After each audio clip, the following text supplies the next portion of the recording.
Hello everyone, this is the Garden Grandma, and I was asked to give a little more information about building this cedar planter.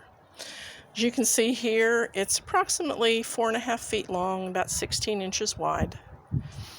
So the basic element of building this cedar box is cedar fence shakes. They're between $3 and $4 at Lowe's or Home Depot. You can catch them on sale every once in a while. But these cedar fence shakes, like you can see on the fence right here, form the basis of the material for this box. Now you'll see here I've already got it cut. So I decided that I liked the look of it being about 16 inches wide, and then the rest of it. I like to do very little cutting. I use a skill saw, which I'm not entirely comfortable with, so I try to figure out how to do it with as few cuts as possible.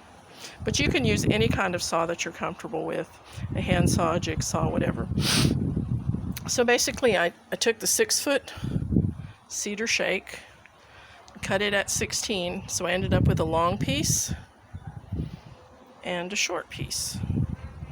And you'll see here on the box, I've used the long pieces for the sides and the short pieces for the ends. Now, of course, they're not that thick. You can see they're only about, half an inch wide maybe. So you do have to brace it. And so for that, I've used pieces of 2x4. So you'll see here in the corner, it's 2x4.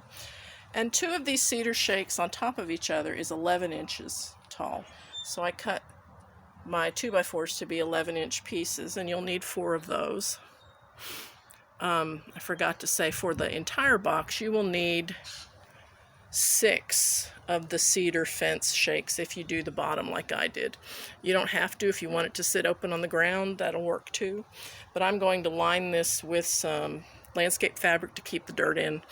Alright, so you need some corners, 2x4s. I made mine 11 inches. And then you'll need to brace it.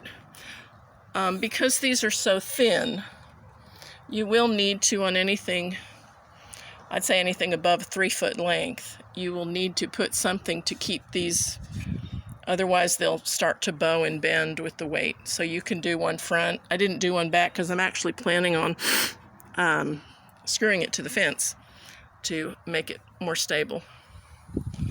So a brace, 2x4s in the corner, and fence pieces.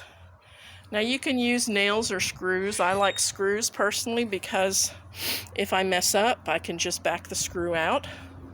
I need to add some more screws to this. I just have it sort of tacked together at this point. But you can see I've got just screws. So it helps if you have someone to hold things for you. I did it by myself, but I did end up with a bloody knuckle when something slipped. So it is helpful if you have someone.